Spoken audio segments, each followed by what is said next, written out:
want the suits back, though. It's never coming back, but I want the suits back. Look good. Anything Pat Riley Armani suits. Let's go.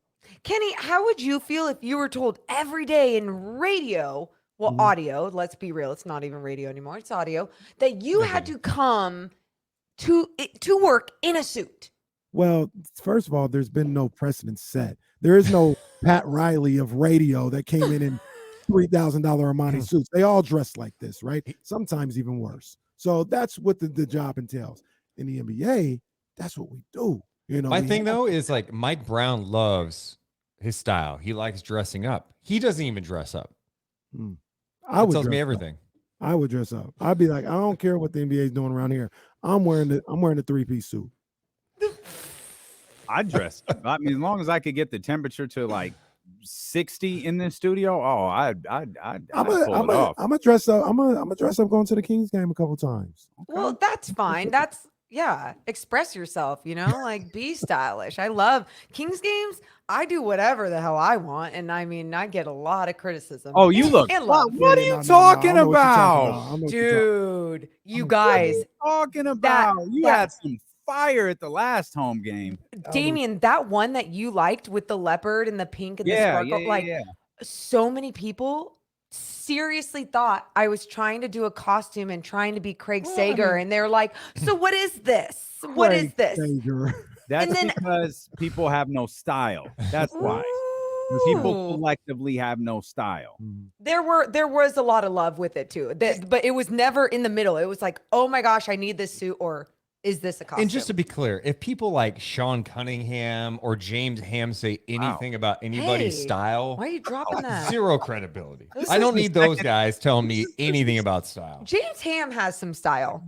Really? He the does. sweater over the button up. I think I like his earth tones. Yeah. No, I like his earth tones. I like some corduroy, and I'm about textures. Like Sean is like a cap in a polo, like screw Sean. Oh my God. My goodness gracious. So the Deuce and Mo versus Sean and James. This is the second time I've heard Deuce go at James and Sean this week. That's true. Man. By the way, I gotta send you a picture, Mo, of the suit my designer Prep Curry made for me. Ooh, Lord have mercy. It's not like a suit, like a button suit. It's like more like a sweatsuit type deal. Okay. Oh my God. I'm gonna send it to you because I don't think anyone else will appreciate it. Did you hear what he just said though? Wait, you had someone you have you have a personal Did you stylist hear that the- makes you suits? No, just no. Did we hear what he just said? He made did say one, that. he made this one. Like I reached out to him on social media. He made this one. It's not a one of closet. one. It's Exclusive. a one of one though. It's legit. It's a one of one. That's real Send talk. it. Damn. Send it. I'm gonna send it to you. Also, I'm gonna introduce you, as if everyone doesn't know, the host of the most popular, the only place to be following Kings games, That's the facts. Deuce That's where and I Mo go. Night Chat, the Deuce and Mo podcast, available wherever you get podcasts from, available on Twitch and YouTube, as well as we just jumped into the conversation. So let's start here. It's the same question I asked Sarah. It's what Kenny and I have been talking about most of the morning here. I really think I believe that the Kings played really, really well yesterday. And I think in most of these games they have, but they're 2-5. Yeah. How do you how do you not, and Morgan, I know you were referencing this last night. How do you not do the moral victory thing when you're just acknowledging, I know they're 2-5, but they're playing really well? I think for me, it goes back to what Jordy Fernandez said during Summer League training camp. He said, I don't give 4 F's about winning or losing. It's how you win. It's how you lose. And that stuck with me. And you're kind of seeing that early on. It's like, I don't think it's a moral victory thing. You don't like losing. And you look at Saturday's game, you got to go win that game Saturday. There's no excuses. You go beat Orlando, but they are playing much better basketball. You see the potential of it. You see the potential offensively. You see the defensive improvement. There are guys playing good basketball. And last night, final 3 minutes, there's probably in that final 3 minutes, 90 seconds where the offense looked like they were a little bit lost. You got to clean that stuff up. But ultimately, I like how they're playing right now. And I think if they continue to play this way, they're going to win games. I told Deuce, I said, if they win Saturday against the Orlando Magic, but win in a gross, ugly basketball way, I'm not happy with it. Are we happy because we added another win to the win-loss column? Okay, but what does that mean for the identity of this team? Assuming that De'Aaron Fox will be playing, I know we'll get into that, but like, what does it mean for the identity of this team? And when adversity hits in a team that you should be beating, by playing good, competent, competitive basketball against, if you just have a fluke win against the Orlando Magic, I'm just not as happy. And I think we as basketball fans need to appreciate when good basketball is being played. I'm not asking everyone to lower their standards. I get it. It's professional sports. You want to see wins out there, but you're also in Sacramento and it's been 16 years of losing. So I would be happy when you're starting to see a foundation being built and things growing on top of that. I mean, you kind of put it in perspective a little bit, right? Like if the game happened, the game last night, if that happened on February 7th and the Kings were 2 games under 500 and they lost the game, you'd be able to look at it like, oh man, that's one we should have had. They're playing well though. Look at them. They're 2 games under 500. I think a lot of this gets magnified because of the 0-4 start. Yep. Right. If they would have been like 1-1, 1-2, 2-2, and got to 2-4 that way, it'd be I think it'd be a little bit of a different vibe, and we could look at it as just how they're playing as opposed to the record. But the 0-4 start, we still don't feel safe yet. No, we don't feel not safe at all. But we try not to use the much used cliche now, but it's true. You want to trust the process of what they're doing and what they're trying to build. And right now, I like the process that I'm seeing from them. I'm with you. I mean, that to me that goes a long way.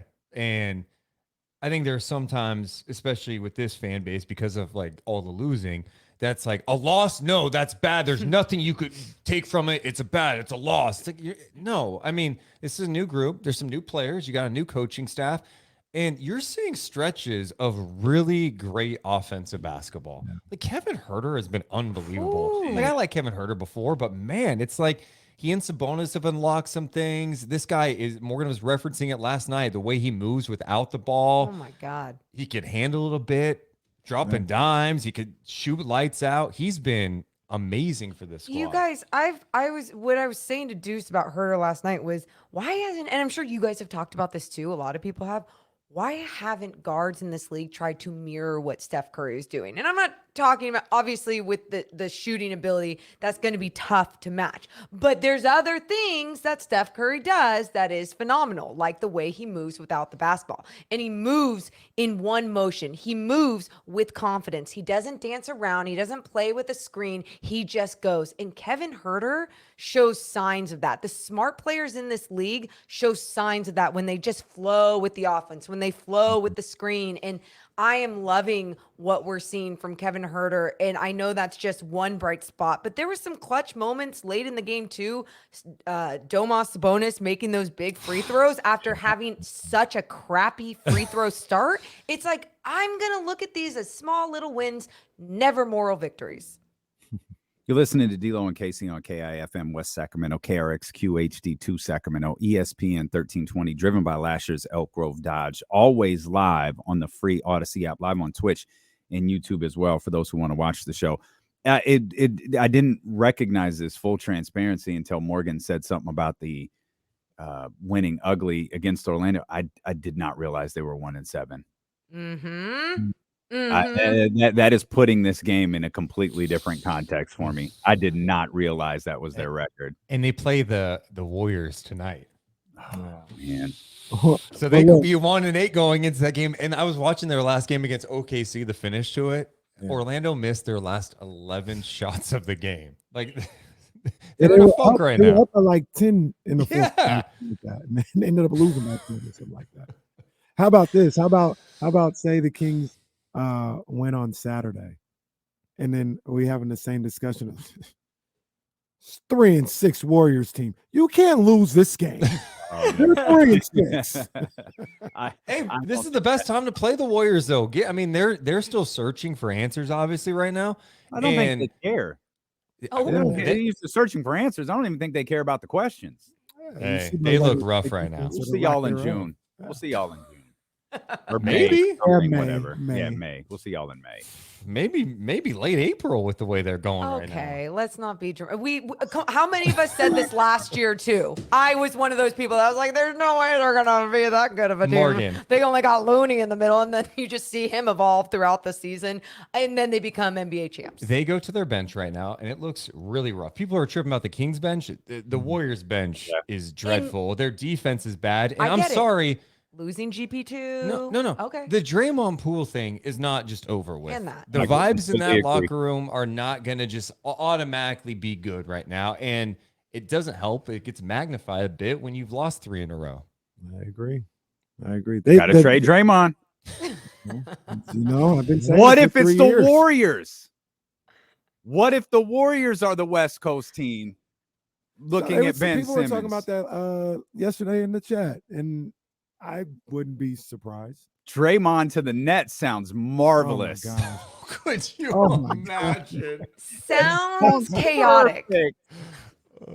It's on brand. It's on brand for Sean Marks. Yep. You guys, that combination of human beings, I don't even know if I could watch that. I would be like, you're watching at that point a reality show, right? KD back with Draymond. It'd be the first time ESPN's like, oh no, we're carrying press conferences live every night. We will interrupt Monday Night Football to carry the Nets post-game press conference live. We need to hear it. Yeah. Thoughts on Keegan not playing the final 9 minutes? Yeah, I was surprised by it. I think you could have made the case, get him in at some point during that stretch instead of Barnes. I thought HB had a rough outing. I thought even late some of the shot selection. I know Brown said he thought he got fouled. The league looked at it in the last 2 minutes, I believe, and I think that was clear that was not a foul, unless that happened before the last 2 minutes. Am I wrong on that? I don't know. Either way, I just felt like Keegan, when he's out there, even though he's a rookie and we're so in the early stages of his career, I just feel like he's going to make the right play. Yeah. Like he's not going to force a shot, right? He's going to take the right shot. He's going to make the right pass. He's going to make the right decision. And I even think defensively, like he adds something too with his size. He's shown early in the season he could block some shots. He had 2 blocks last night. And for as poorly as maybe some thought he played, if you look at the plus minus, he had the highest plus minus of any starter last night. So I would have liked to see him, but maybe it was a teaching lesson. I don't know. He still adds value just being out there. And so I'm not going to sit here today and be like, what the hell are you doing, Mike Brown? But I also look at everything and I go, okay, Mike Brown is still trying to figure out his identity around the rotations and what he wants to set for his rotations, whether De'Aaron Fox is in or not. Not seeing Keegan Murray play in those last minutes usually means like, hey, I don't trust you as a coach. Where in this situation, I was shocked that he wouldn't trust Keegan Murray's ability of just being out there. But another one I just want to throw in there, because I mentioned this to Deuce, was KZ Okpala. Why did we see him start in the beginning of this season? And then his identity is, hey, I'm the defensive guy. I'm going to lock down Dame or Paul George or LeBron James, throw anyone at me. And then you don't have him in these big defensive moments when you need to shut down Tyler Hero, which Terrence Davis did a fantastic job contesting a shot that was traveled, that he did travel on, But still, I don't know. Just that late game execution, even with those rotations, I'm not worried about, because I'm still like, it's all still fresh and new. Yeah, that's an excellent point about KZ Okpala. And I think about specifically that in the fourth quarter, Tyler Hero was cooking. I mean, Tyler Hero, I love his game. I love his ability. He's one of the great young shot makers in the league today, in my opinion. Like he can score on all 3 levels. But there was a pet peeve of mine. I talked about it earlier in the show, and it's not necessarily a Kings thing. I think it's an NBA thing that I just don't understand. But you have that final play. Davion Mitchell comes out on Tyler Hero. They come and bring this faux screen from Gabe Vincent, and the Kings just fall into a switch. Just switch automatically. Terrence did a really good job defending. He did everything you could do as a defender. So maybe it wouldn't have mattered. But at the end of the day, you're still giving the offense what they want. That screen and that switch came for a reason because Tyler didn't want to go one-on-one against Davion Mitchell. I don't know if it's Davion's call, Mike Brown's call. Like I said, it's really an NBA thing. But why not try to fight over that screen to not give them, just willfully give them what they want in that situation? Fight, keep Davion on Tyler Hero right there. I agree with that. Same. I mean, it's too easy. It was too easy to get that switch, and it's like, don't switch it, fight through it. We've seen Davion blow up screens. He's capable of doing it. So like, he's definitely capable of doing it. Davis did recover well, and for him to even contest it based on the fact that Hero travels, takes extra steps, I thought that was impressive. But he recovered so well, he forced him to travel. Damn, how good of a defense was he forced him to travel. That's how do you miss that call though? Like, it's one thing live for us not to notice, but the official's supposed to be looking at his feet. He's supposed to be looking at the feet to make sure he's not on the line. Yeah, that's weird to me because I kind of stalled them out a little bit. Like I didn't see it, and then I realized his hand went up. Yeah, he was looking like as you said, more. That's very literally his job. Like he was looking at it. And he put his hands right up, so it's not like he was guessing and we'll review it later. He was looking right at it, and I don't know. I don't have an explanation. We were talking a little bit about this on the live stream. It wasn't on the radio, so I'll ask you kind of in a slightly different way your thoughts on Mike Brown's speech last night. It kind of cracked me up just because he was clearly pissed. Mm-hmm. But he explained it like the nicest way possible. Hey, they have a hard job. I get this, but that was flat out a traveling violation. Mm-hmm. I'm glad he said something because my early takeaway with him to start the season, I think there's been some questionable calls, and he hasn't hesitated to use his challenge, especially early. I'm not a big fan of that, but I'm waiting for the guy to get technical, right? Like, these officials sometimes are missing things on Fox. Sabonis has gotten a lot of ticky-tack stuff. You might need to get a technical. You might need to get an official a little bit. And it was good that he did it at least after the game. And he did it in a respectful way. Hopefully the officials take notice of that because it's just got to be better. I mean, there's just been some calls this year. Unfair. And I'm also not like a blame the official guy. There were plays in that game last night that the Kings messed up down the stretch. You play a little better offense. Malik Monk, big turnover late, leads to a 3 from Strus, and all of a sudden it's 103-99. Those are big moments where you just want like the squad to execute and not panic and not feel the pressure of the crowd or Miami's defense. And I felt like they kind of caved in a bit to it. Yeah. And so you can't rely on the officials to make that call, but it's still frustrating anyway. It is. And it's frustrating too because you do look at, hey, is it the Kings' reputation? So of course Tyler Hero didn't travel and he made that shot and it was perfect. They're the Miami Heat. They don't do things like that. Or is it just truly a human error? I think it's more along the lines of a human error, but I do believe that the narrative is pushed differently at times toward the Sacramento Kings. But Kenny, playing in different leagues, you always see the same officials, right? Growing up, didn't matter if it's high school, AU, college, maybe wherever else. And you start to understand the personnel and who the officials are. Oh, this one doesn't like me. This one I can like sweet talk, and this one's going to call foul on me every time I even look at this girl, right? And so I just feel like with the Kings over the years, who's going to kind of go in what direction. And you got to work with that. You got to use that as a strategy. Why do you think Kyle Lowry tries to pull off, a charge every 3 seconds or a flop or, it's just people are being smart with the game. And I don't agree with trying to manipulate the call, but I also do believe that is part of knowing the game is understanding what officials you have and going off that. 100%. The thing that gets me every time that I don't understand is these officials get played like fools all the time. Kyle Lowry, he falls to the ground, just lets his body go limp and falls every time because he knows these referees are suckers and they're going to call the foul. Or the whiplash move where he gets bumped. How do you It's like wrestling. What are we doing?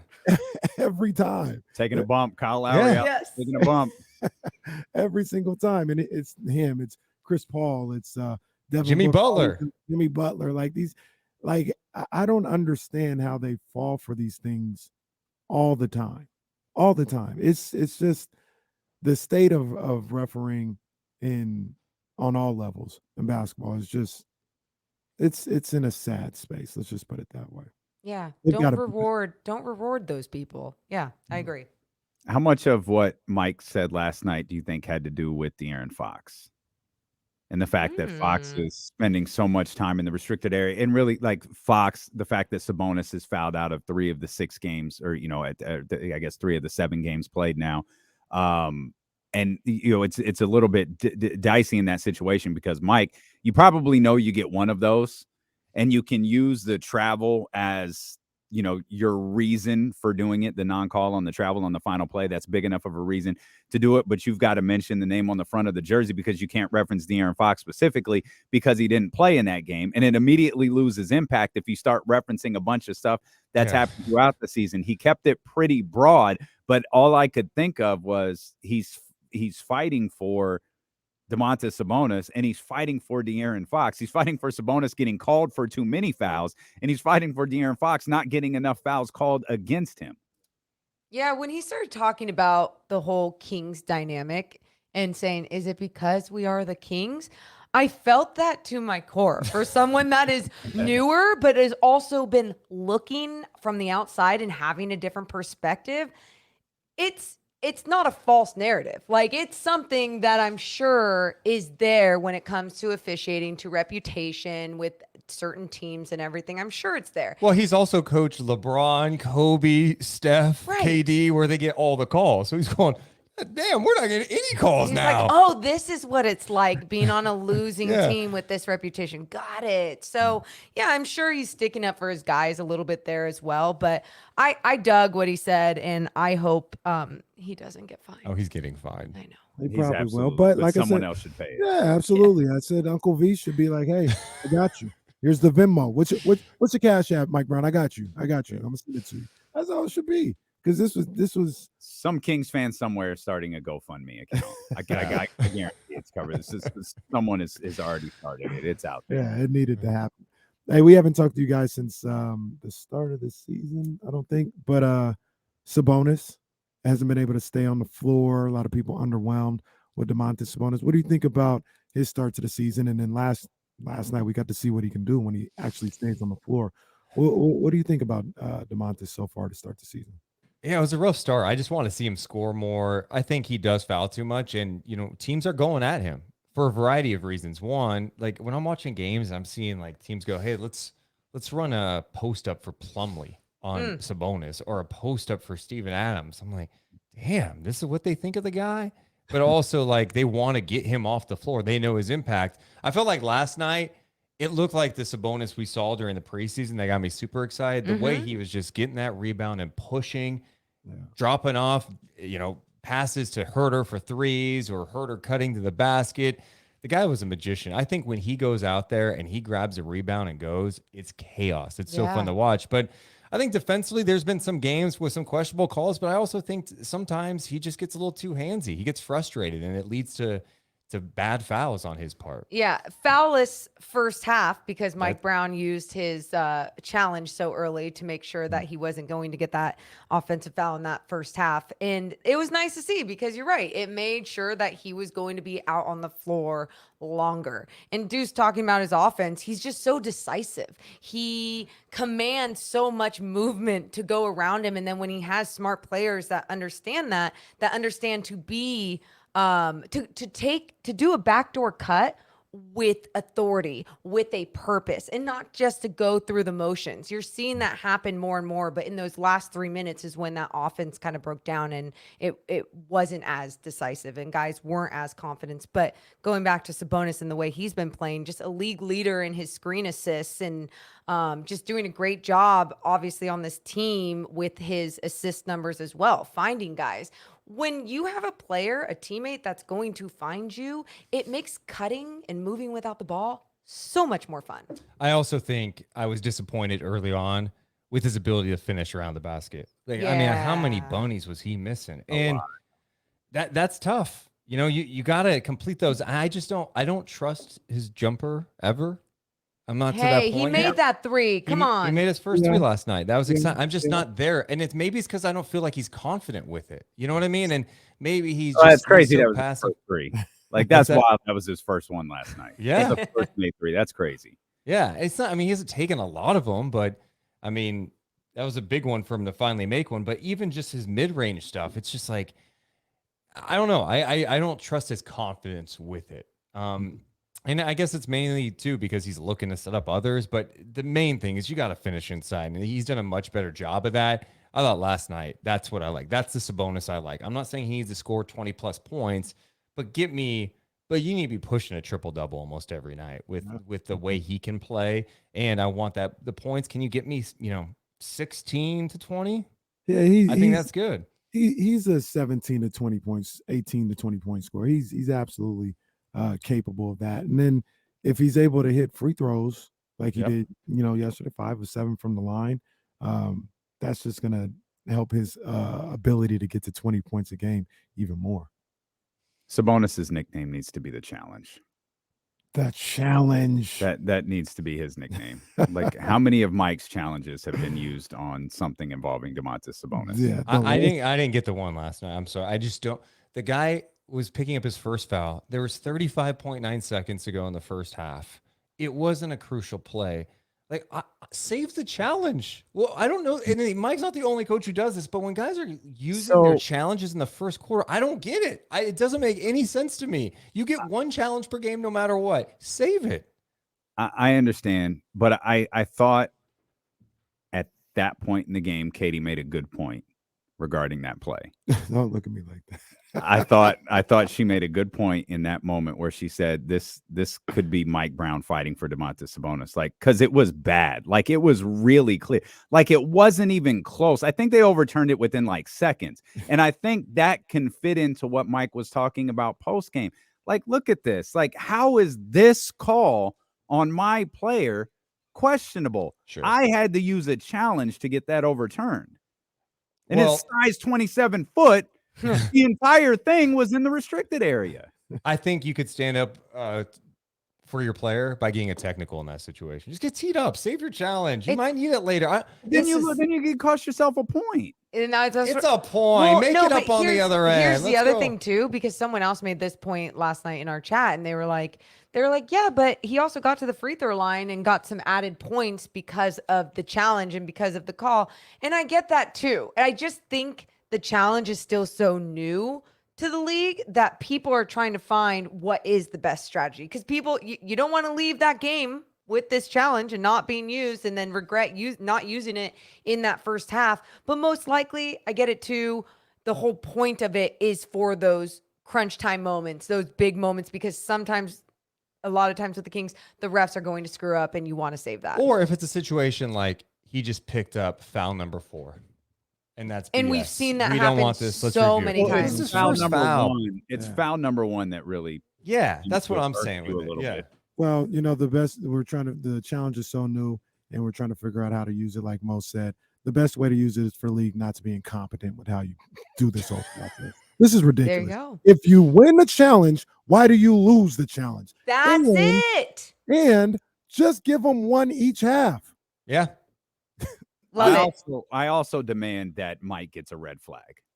I think Mike should get to pull a flag out of his sweatsuit and chuck it at the official.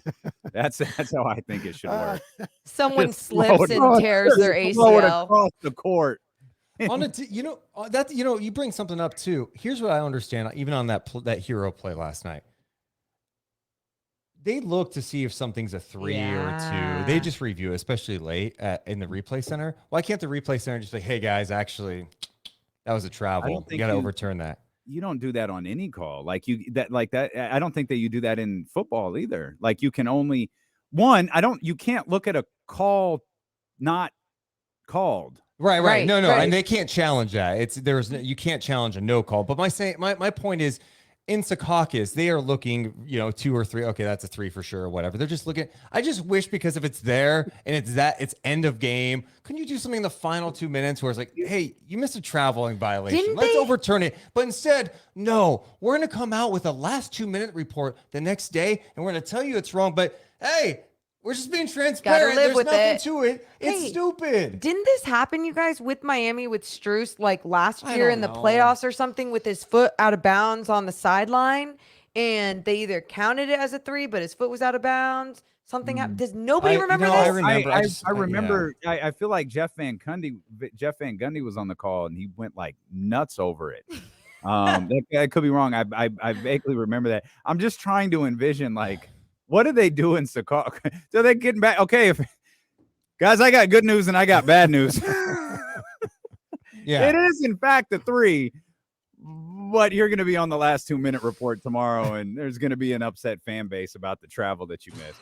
I remember specifically, it was a Kings Nuggets game to start the season a couple years ago where this was actually where the Kings got the benefit of the doubt, where something happened and they reviewed it, and it was like Halliburton or Fox just slapped the hell out of somebody's wrist, but they couldn't overturn the call. It was like out of bounds or something like that. And then the Kings got the benefit of the doubt. You're right, David. That was the last time they got the benefit of the doubt. It was 2 years ago, I think.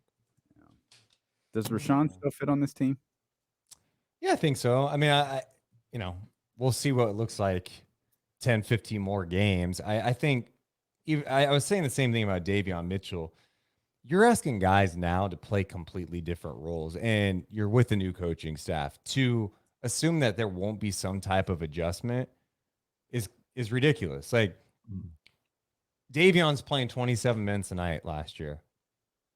The minutes have gone up the last couple of games, but before those went up, he's 15 minutes a night. That's a big adjustment, right? Like Rashawn Holmes was the starting center on this team. And now it's like, oh, depending on the night, 10 to 15 minutes. Right. Seems like Brown rolls with his guys for a while. Holmes has had some nice moments. He's had moments where you're like, that's really bad. I think he's still trying to figure some things out. And I still think he can help the team. I can't picture how a guy who has been impactful, who works as hard as he does, who grinds the way he does, is just not going to be able to help this team. Yeah. And hey, maybe it doesn't work out and they move on at some point. But I still think he needs some more time. I agree, because even if you look around the league, you go, well, this is most likely his role on a lot of teams around the league. Yeah. Right. And that's where I go. So he would have to figure it out there too. But it's not only on him to figure it out. It's also needs to be done by the managers, the coaches, helping him find what it is that's going to work for him, how he's going to be the most efficient on the floor in those times. And I think when you had someone like Tyrese Halliburton and you were starting, it was, hey, put him in that pick and roll. He's so dominant with that 6-footer push shot. And it's just not the same. It's a different offense. It's a different flow. And it's a free-flowing offense. So how can you get creative and make things happen? And I feel like they have been trying to get more creative with him to get some more pick and rolls. Yeah. He did hit a floater last night, I believe. So I've seen some more positive signs compared to early on. But, yeah, it's going to be tough. And I think it goes to what Brown was saying like before these games started. It's like preseason's one thing, but come regular season, there's going to be players who probably think they should be playing that aren't playing. And how are they going to handle it? How are they going to handle, Terrence Davis some nights playing some big minutes, other nights playing like 10, 11 minutes a night. It's not easy for these guys, but they have to adjust. Yeah. And that's a big thing. We look at this and we're so engulfed in it, with what we do with our jobs and stuff like that. Still 7 games into the season, right? Yeah. And these guys, sometimes a lot of people will say, hey, give me 15 to 20 games to kind of feel what my role is and get comfortable with my role is. And I think that's where Rashawn and Davion are, still at. They're still trying to figure this whole thing out and figure out, how to get in where they fit in with this group. And fun fact, because we were at Stockton Kings practice and we were talking to Anjali Ranadive, who is the assistant GM, and she was talking about Nani. She was talking about how they had Meta World Peace come out to a practice, and he was talking to the guys a lot about accepting your role, understanding your role, and his bounce around the league. And finally, when he understood his role, he got that ring, right? He understood what he needed to contribute to a team. And I know that's kind of, it's an interesting example when it comes to him, because so many people think so many things when you say meta world peace, but truly it's guys understanding how they can make a team better and not just look at themselves as an individual. And it's tough because this is a business. And when you're an individual in the NBA, there's so much you can do on the side to make yourself look better, to make more money. But ultimately, you're going to see success. And if you're a true competitor, you're going to want to dominate and execute in that role.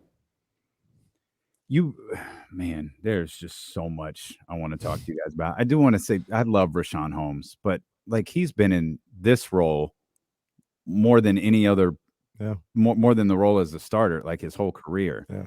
So it's not like this dude was a 30, and I don't mean this disparagingly. It's not like he's, never mind. Yeah, no, okay. But it's also, it's not just the minutes role, it's also the offense, right? Sure. Yeah. Yeah. I mean, it is a different offense for him. They're not running the same stuff. He's not getting the same type of touches all the time. And then, I mean, we talk about guys accepting roles, sure, but it's also on the coaching staff to put these guys in positions to get the most out of them. I think we kind of saw that in the beginning of the season where Barnes was just, so ineffective with the shot. He was missing free throws. He wasn't doing anything well. He and Brown talked, and it seems like Harrison has played a little better with the exception of last night. It seems like they found some ways to get him some touches in his sweet spots, to keep him engaged, to get him some confidence. So it's a balancing act, and it's a coaching staff that's getting to know these guys too. So you hope it just pans out for everybody. Morgan, we all know how big of a Chris Webber fan you are. Are you willing to acknowledge now that Kevin Huerter is the greatest Sacramento King in history? Are you willing to put your love for C-Web aside and acknowledge that Kevin Huerter is now the statue outside the Golden One? Hey, I was practicing Chris Webber's smile in the mirror growing up. I'm not dyeing my hair red, okay? So here's what you can acknowledge. Wait, what? Did you wear a headband? I mean, I had a headband at one point in my career. She got a little herder in her. Yeah. So I'm like, I'm with it though. Yeah, big headband for that big ass head. Okay. Wow. Deuce is just sideswiping everybody today. Right? What are we doing? But one thing we do need to acknowledge is that Kevin Huerter is now the real K9. Whoa, man. Wasn't me, Kenny. Kenny Thomas hates that, by the way. But guess what? I'm going to start calling him K9. Oh my God. Just to piss Kenny Thomas off. Wow. I'm not. Deuce is not acting real oozy today. Not right. Oozy. Deuce is not. K9's on fire last night, man. K9 had it going. He's been on fire, man. And that's the thing, man. This team's got ball players. We legitimately could keep you guys here forever. Stockton Kings season starts this weekend. Your guys' schedule gets even busier. What can we watch for when we tune into Stockton? Oh man, we've been at a couple practices now. I'm excited for Keon Ellis. I think this guy's an NBA player. And someone in the chat said, "Hey, can you ask Deuce and Mo about Keon Ellis?" Oof. I don't know what they want me to ask you, but the jumper's looking nice, and he brings it defensively. He's playing with some confidence. Chimo is out there. Chima Monecki's cracking me up. He talks so much smack. Energy guy, just an energy guy. And then this guy, Jordan Ford, who's actually from a local guy. Yeah. Dude, his handles are straight nasty. Yeah, he is putting guys on skates. Yeah, he dropped somebody today. It was okay, Stockton Kings. No, they look deep, honestly. I think they're going to be a fun squad. Nice. Excellent. Guys, we appreciate you so much. Tune in to the Deuce and Mo podcast after every single Kings game. It's the only place I go. It's the only place to go. They don't stick around for 13 minutes. Like, they're out there. They take calls. They take video calls. Shout out to Nick, hashtag why not, and the whole crew there. Why not? In the chatty house. That's Deuce and Mo. We're back.